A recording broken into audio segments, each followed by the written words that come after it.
하나님 아버지, 오늘은 빌립보서의 말씀을 상고하고 들으려고 합니다.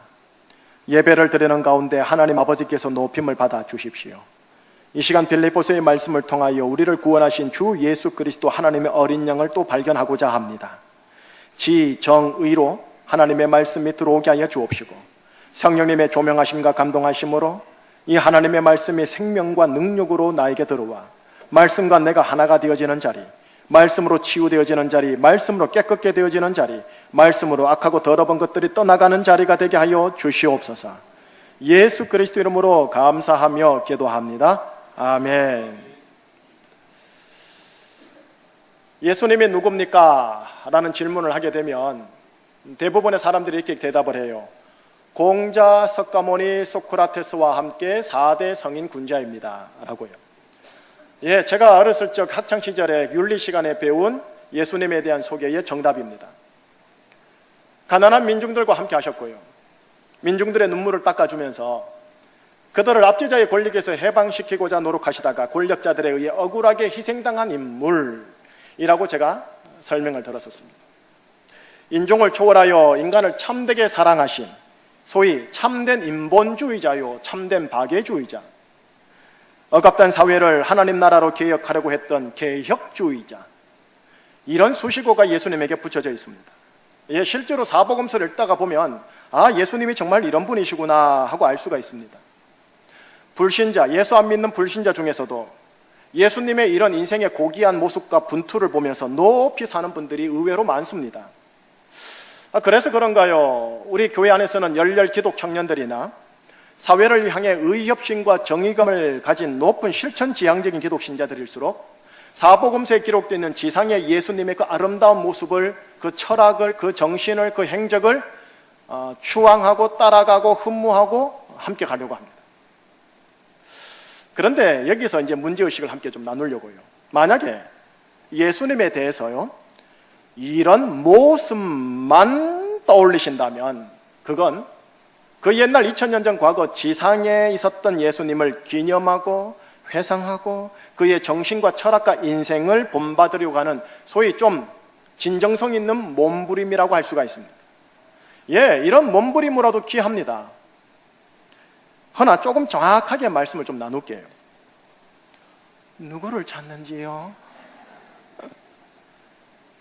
예, 엄마 아버지를 찾는가 봅니다. 조금 더 정확하게 말하면 이런 진정성 어린 몸부림, 엄마 찾았어요? 이런 진정성 어린 몸부림을 가만히 보면요, 예수님을 향한 신앙이라기보다는 예수님을 향한 추앙이라고 하는 게 좀 더 맞는 것 같아요. 예수님을 신앙하지 않는 불신자들 가운데 속에서도 얼마든지 예수님의 정신과 철학과 그 행적을 추앙하여 따르고자 몸부림치는 분들이 정말 많아요. 자, 가령 예를 들어볼게요. 우리가 너무나 잘 아시는 마하트마 간디 선생님. 아시다시피 이분은 인도의 민족운동의 지도자고 건국의 아버지세요. 남아프리카에서 인종차별에 대하여 투쟁으로 유명해진 분이었고요, 고국으로 돌아와서는 1차 세계대전 이후 영국에 대하여, 그 권력에 대하여 비폭력 불복종 운동을 통해 인도 민중들 속에서 그 운동을 일으킴으로 말미암아 영국 권력과 권세에 대하여 저항을 전개하신 분이십니다.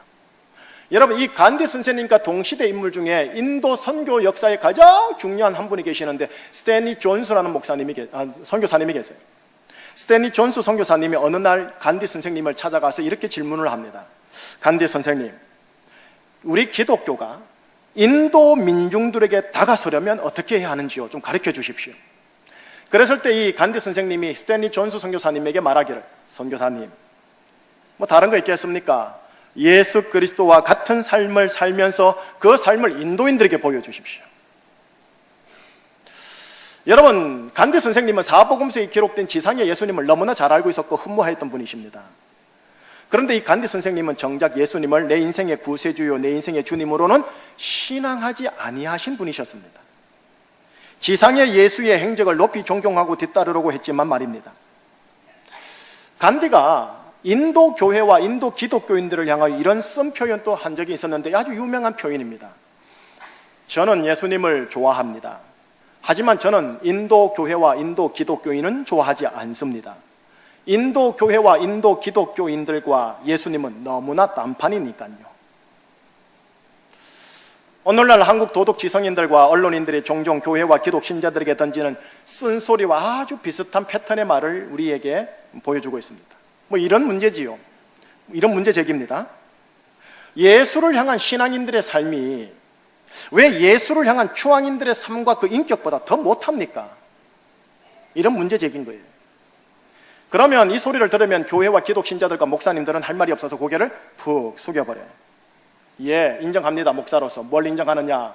예수를 추앙하는 자들이 가끔씩 보면은 예수를 신앙하는 자들보다 그 삶에 있어서나 인격과 관계에 있어서나 물질 소유나 물질 사용에 있어서 더 높은 도덕적 수준을 우리에게 보여주고 있다는 것을 제가 인정한다라는 거예요.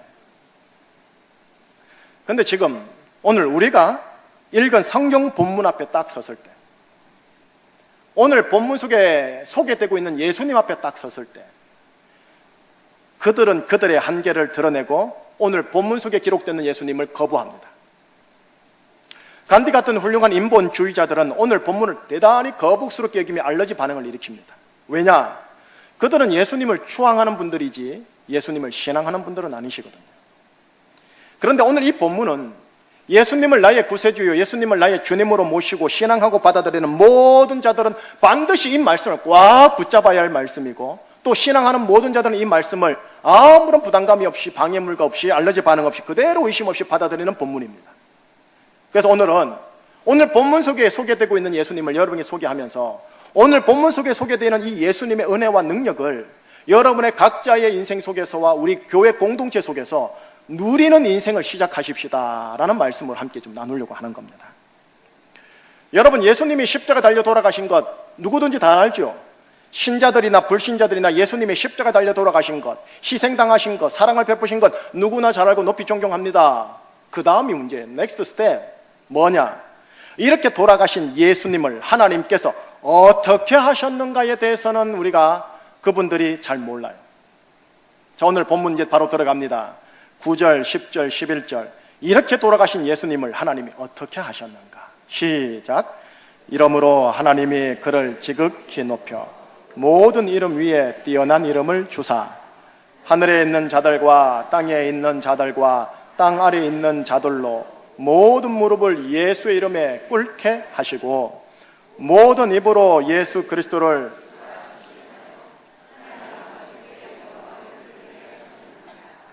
아멘. 예수님이 십자가에 돌아가신 후 하나님께서 예수님을 어떻게 하셨는가가 나와 있습니다. 오늘 본문 들어가기 전에요, 먼저 두 가지 사실이 깔려 있습니다. 두 가지 사실이. 첫 번째 사실이 뭐냐? 예수님이 죽으셨다. 그런데 3일 만에 부활하셨다. 이것이 첫 번째 전제로 깔려 있고요. 두 번째 전제는 뭐냐면 부활하신 예수님이 성천하시어 지금 어디 있느냐? 하나님 보좌 우편에 앉아 계신다.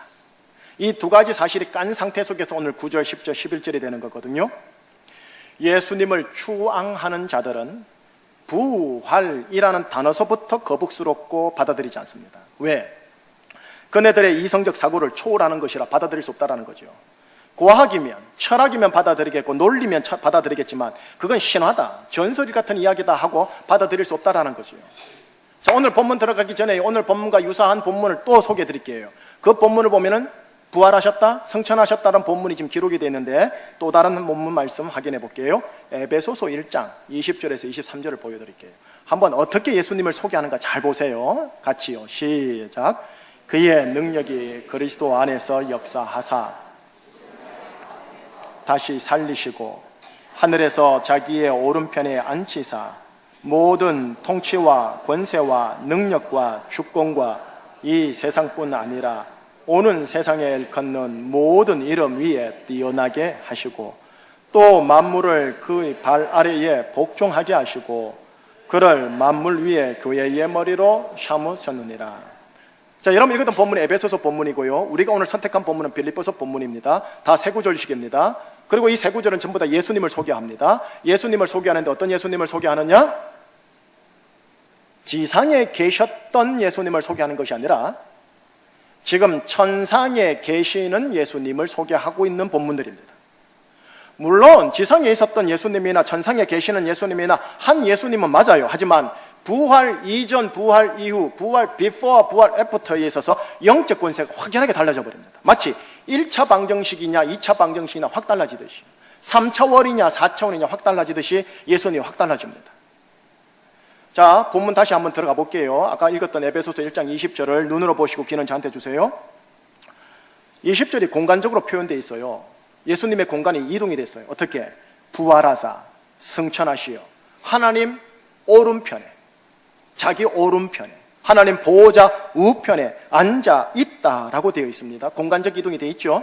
21절은 이렇게 표현되어 있어요. 직분적으로 칭호적으로 표현되어 있는데요, 세상에 있는 그 어떤 이름, 그 어떤 직분, 그 어떤 칭호보다 더 탁월하다, 엑설런트하다, 최고다 라고 얘기를 하고 있는 부분이에요. 22절은 이 표현을 능력적으로 또 표현을 합니다.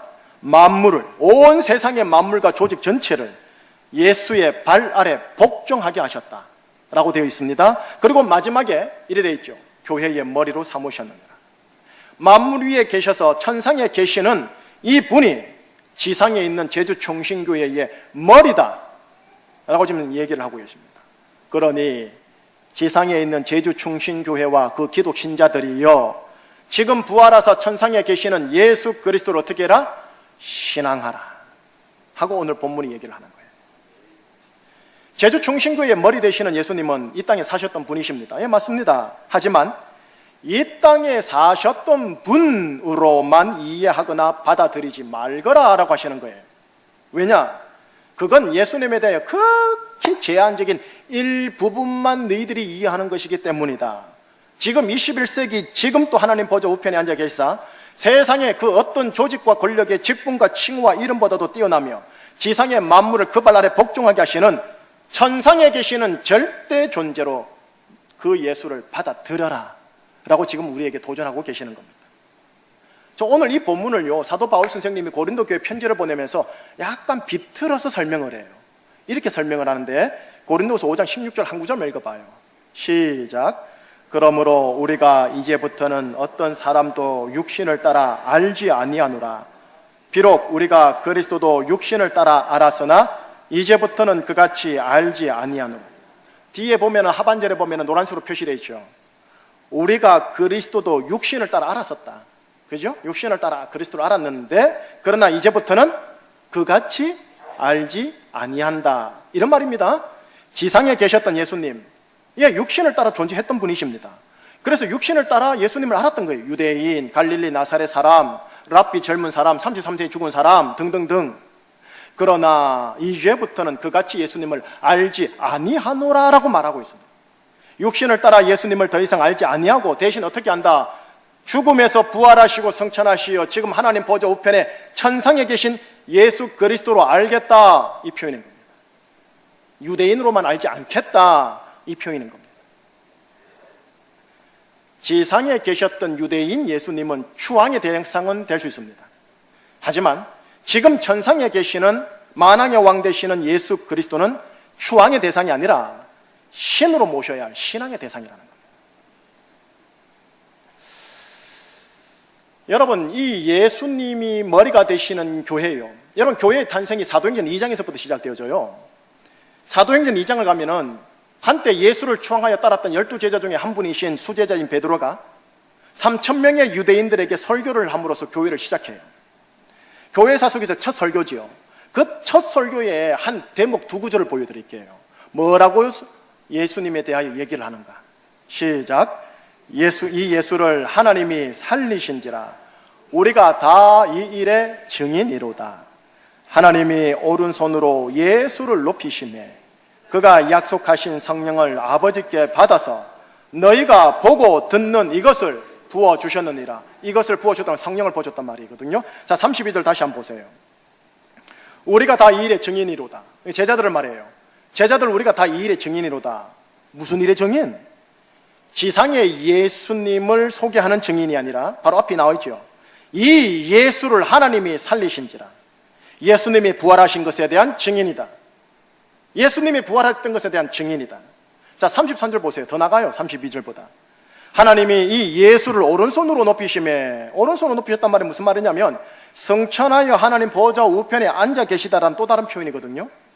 성천하여 하나님 보좌 우편에 앉으사 천상의 예수님께서 이 하나님 아버지께로부터 약속한 성령을 아버지로부터 받아서 그 성령을 지상에 있는 제자들에게 부어주셨다. 이 일에 나와 제자들이 증인이다 라고 얘기하는 거예요. 여러분, 사복음서에서요, 지상의 예수를 따르고 추앙했던 12 제자들이 사도행전을 딱 지나가 버리면 어떻게 되느냐면 천상의 예수를 하나님으로, 여호와 하나님 아버지로 신앙하는 증인이 되어져 버립니다. 거듭나 버려져요.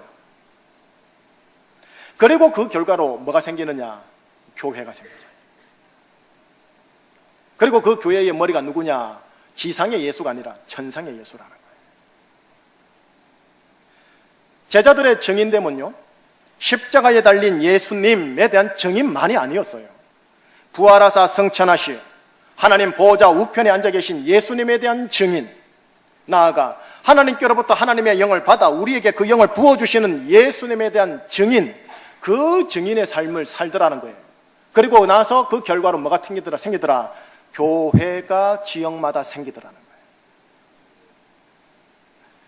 자, 오늘 본문으로 다시 되돌아갈게요. 이런 배경 속에서 오늘 본문으로 다시 되돌아갑니다. 자, 9절, 10절, 11절 같이 읽을게요. 시작. 이러므로 하나님이 그를 지극히 높여 모든 이름 위에 뛰어난 이름을 주사 하늘에 있는 자들과 땅에 있는 자들과 땅 안에 있는 자들로 모든 무릎을 예수의 이름에 꿇게 하시고 모든 입으로 예수 그리스도를 주라 하여 하나님 아버지께 영광을 돌리게 하셨느니라. 설명 간단하게 해드릴게요. 9절 다시 돌아가 볼게요. 하나님이 예수님에게 모든 이름 위에 뛰어난 이름을 주었다라고 하죠. 예수님에게 이름 하나를 줬대요. 이름, 직분, 칭호를 하나 줬대요. 그 칭호가 뭐냐? 그리스도라는 칭호입니다. 그래서 우리는 예수님을 뭐라 불러요? 예수 그리스도. 여러분, 저를 부를 때 뭐라고 부릅니까? 김희식 목사님. 김희식은 고유명사고 목사는 보통명사예요. 예수는 고유명사고 그리스도는 보통명사인데, 보통명사 그리스도라는 이 단어를 오직 예수님에게만 붙여가지고 예수님의 이름으로 만드는 고유명사화 시켜버렸어요. 그래서 어느 누구에게도 그리스도를 못 붙여요. 예수 그리스도예요. 이 이름을 하나님이 예수님에게 주셨다. 그럼 이 이름의 의미가 도대체 뭔데요? 다음 10절에 나와요. 10절을 보면요, 세상의 모든 무릎으로 하여금 예수 그리스도의 이름 앞에 꿇게 해버리는 거예요. 예수 앞에서는 꿇을 필요 없어요. 33제 유대 랍비에게 뭘로 꿇을 겁니까? 그죠, 우리가? 예수 그리스도가 돼버리니까 모든 권세들이, 모든 무릎들이 꿇어버려야 되는 거예요. 세상의 모든 무릎이 예수 이름 앞에 꿇는다는 게 뭐냐? 여러분, 우리는 오늘날 이 용어를 잘 쓰지 않고 교회에서만 쓰는 용어지만 아주 중요한 용어 하나가 있어요. 주인 주자예요. 예수님이 주인님이 된다는 소리예요. 주인님, 주인. 주가 된다는 소리예요. 그래서 어떻게 되느냐? 11절에 좀 더 부연 설명을 해요. 모든 힘으로 예수 그리스도를 뭐라고 시인하게 만들어버린다? 주라 시인하게 만들어. 결국 우리가 신앙하는 천상의 예수님을 일컬어 우리는 뭐라고 부르느냐면은 주 예수 그리스도라. 우리가 그냥 생각 없이 말하는 주 예수 그리스도 하는 이 표현이요, 천상의 예수님을 향한 표현입니다. 천상의 예수님을 신앙하는 자들이 정말로 고백하는 표현이 주 예수 그리스도예요. 지상의 예수님을 추앙하는 정도로서는 주라 붙일 수도 없고 그리스도라 붙일 수도 없어요. 그냥 예수님도 아니에요. 예수의 철학을 따르자, 예수의 길을, 발자취를 따라가자, 뭐 이렇게 말하는 거죠. 여러분, 오늘 본문에 두 중요한 단어가 있어요. 하나는 이름, 하나는 무릎인데, 세상의 모든 이름이라고 되어 있죠.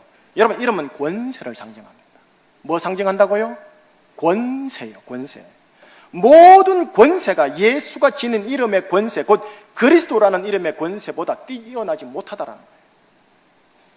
대표이사, 사장님, 회장님, 대통령, 총장, 알바생들한테는 제일 중요한 점주, 모든 분들도 예수 그리스도 앞에서는 다 아무것도 아니라는 거죠. 또 하나 중요한 단어가 나와요. 무릎요. 세상의 모든 무릎이, 여러분, 무릎은 능력, 파워를 상징해요. 파워. 그 모든 능력이 어떻게 된다? 주님 예수님에게 무릎을 꿇어버린다라는 거예요. 맞짱 뜰 수 없다라는 거예요. 맞짱 뜨려고 예수님께 덤벼들었더니 그리스도 이름 앞에 딱 서니까 무릎을 꿇게 되더라는 거예요. 자, 이제 조금 적용을 해볼게요. 여러분, 사망요 혹은 죽음, 여러분 죽음이라는 이름의 권세를 들어보셨지 않습니까? 또 어렸을 때부터 피부로 알게 되어지는 돈이라는 이름의 물질의 권세예요. 암이라는 이름의 질병의 권세예요.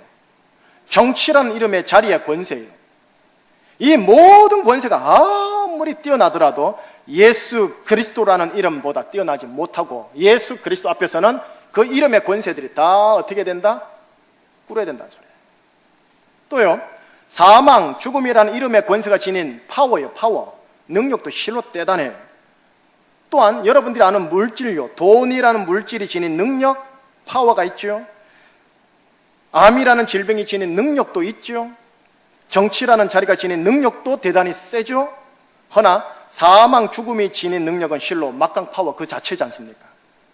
이 지상에서는 죽음이라는 이 권세가, 그 능력이요, 거의 절대자의 힘을 방불합니다.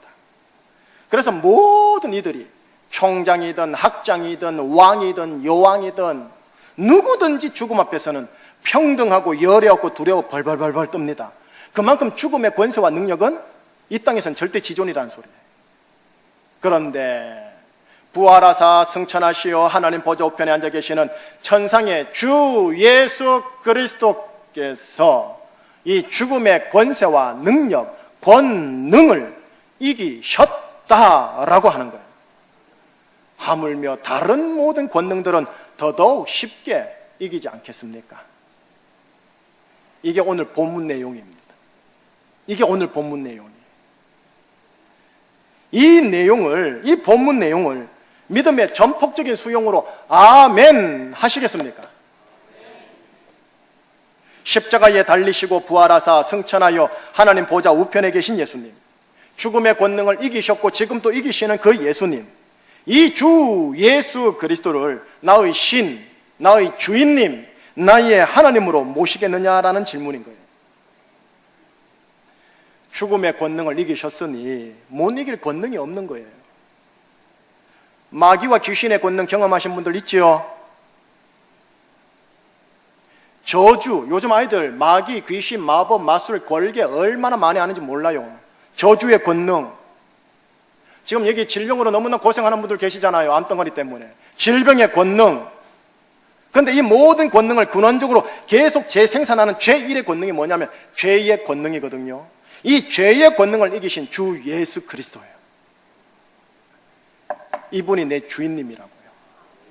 귀신이 내 주인이 아니고, 암덩어리가 내 주인이 아니고, 돈이 내 주인이 아니고, 이 주 예수 그리스도가 내 주인님이라고. 여러분 어떠세요? 결론 지어볼게요. 주 예수 그리스도 참 놀라운 분이시죠. 일단 설명서를 전 여러분이 들은 거예요. 설교를 통해. 얼마나 놀랍습니까? 그런데 이분이요, 나의 구원을 위해 십자가에 달려 돌아가셨습니다. 내 죄사함 받게 하려고요. 내 죄사함 받게 하려고. 이분이 하나님의 권능으로 부활하셨습니다. 나를 의롭다 하게 하시려고요.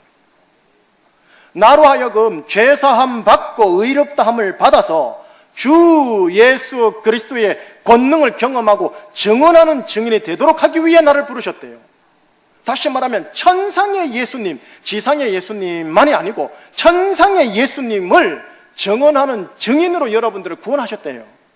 죄의 권능과 사망의 권능을 이기는 주 예수 그리스도의 권능을 제주 현장에서 경험하고 체험하고 누리고 그리고 그것을 필요하는 자들에게 흘려보내는 증인의 인생이 되라고 여기 모든 분들 각자를 부르셨고 오늘 제주충신교회 3부 예배로 인도하셨다라는 거예요. 여러분, 이렇게 우리가 이런 인생을 살아가면, 이런 인생 라이프, 이런 생명 라이프를 살아가면 이런 인생, 이런 생명을 일컬어 뭐라느냐? 이터널 라이프. 우리나라 말로 뭐예요? 영생이라고 하는 거예요. 죽어서 가는 저 영생 말하는 거 말고요, 이 땅에서요.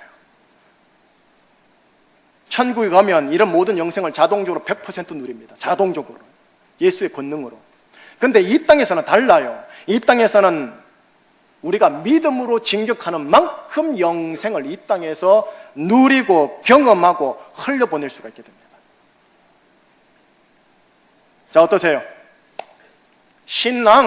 우리가 신앙을 가졌지 않습니까? 신앙이라는 게 지상의 예수를 추앙하는 자들에게 보이는 도덕과 교양의 얼굴만이 아님을 이젠 조금 감이 잡히시죠? 도덕과 교양이 아닌 거예요. 수준 높은 인격만을 얘기하는 게 아닌 거예요. 천상의 예수를 신앙함으로 영생을 경험하고 맛보는 게 신앙이에요.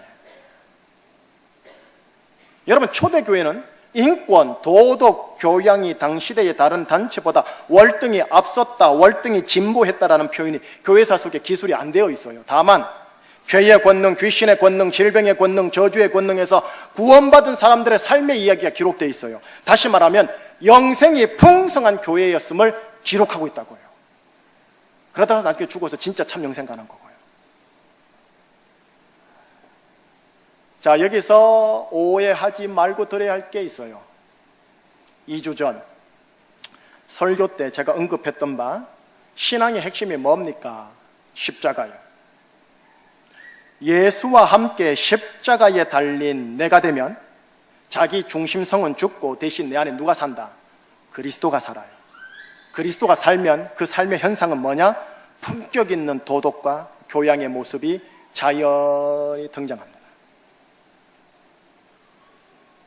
결국 교회가 뭐냐 하면 십자가를 바탕으로 자기가 죽고 내 안에 그리스도의 형상이 새겨지는 영적인 교회가 되는 것과 영생이 풍성하게 드러나는 것과 같이 가게 되어 있어요.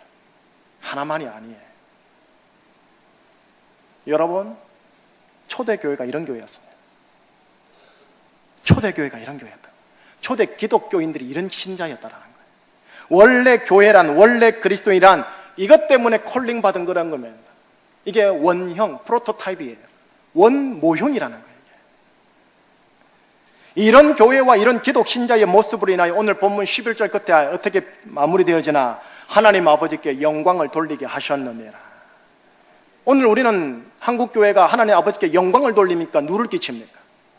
말 안 해도 됩니다. 내 인생의 실존의 인격의 모습과 삶의 모습이 영광됩니까? 누를 끼칩니까? 말 안 해도 됩니다. 지난 3주간의 설교를 총정리하고 마칠게요. 오늘 처음 오신 분들도 그냥 저렇구나, 저거 했구나 생각하고 믿음으로 취하시면 됩니다. 하나님이 제주총신교회를 부르셨고 여러분을 부르셨는데 어떤 모습으로, 초대교회의 모습으로 안 부르셨을 텐데 저게 진짜 교회의 모습이구나. 4가지가 있어요. 첫 번째, 같이 읽을게요. 시작. 나를 위해 십자가에 달린 예수님의 은혜로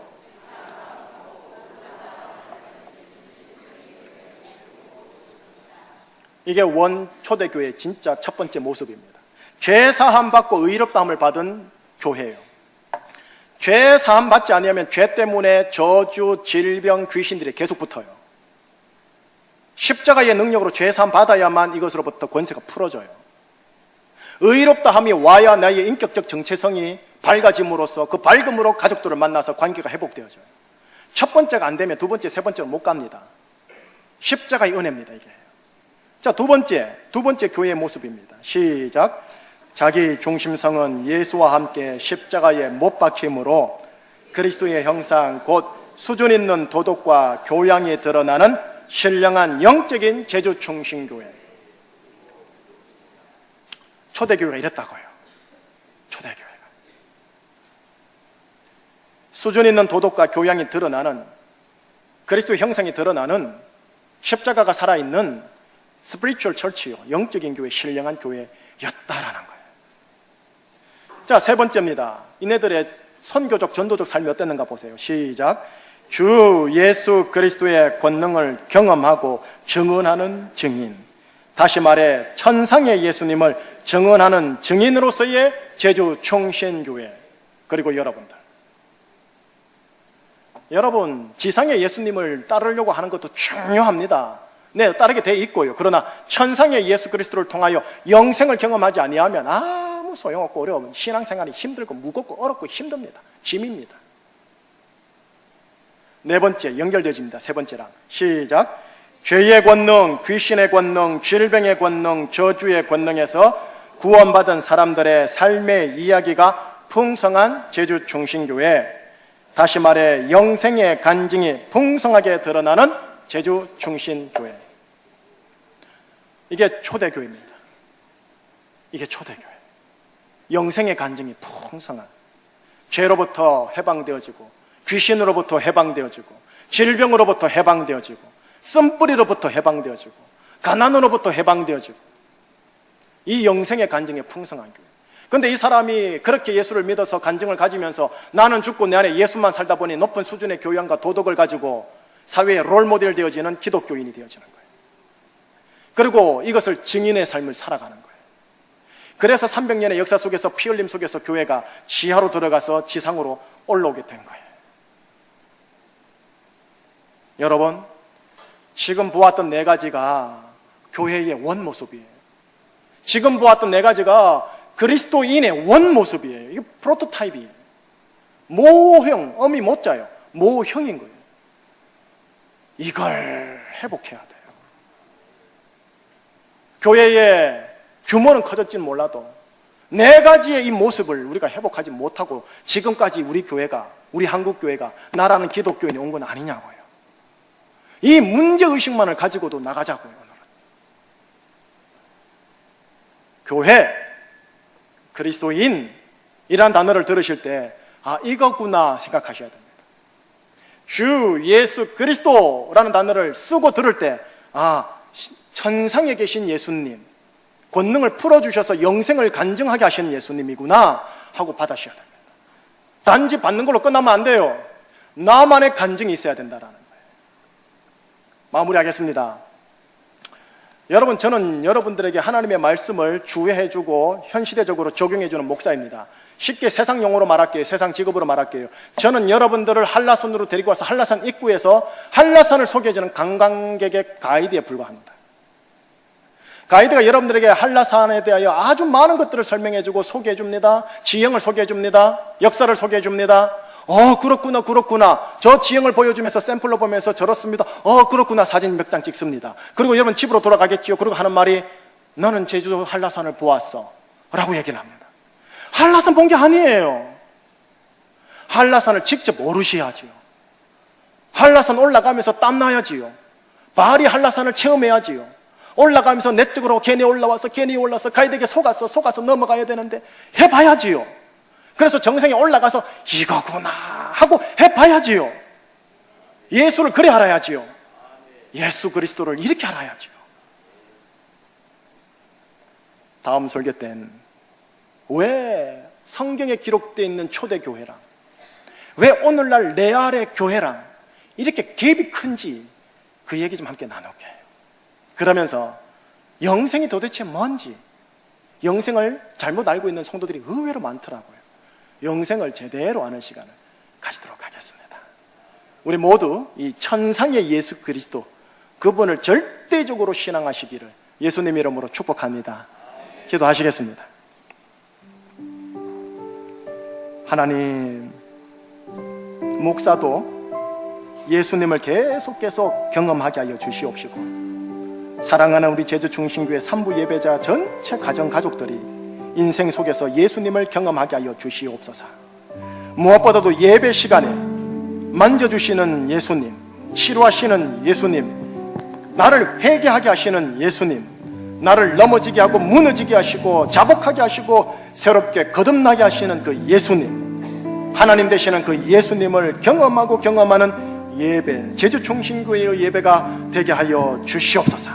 영생의 간증이 풍성한 우리 교회 되게 하여 주시옵소서. 예수 그리스도 이름으로 감사하며 기도합니다. 아멘.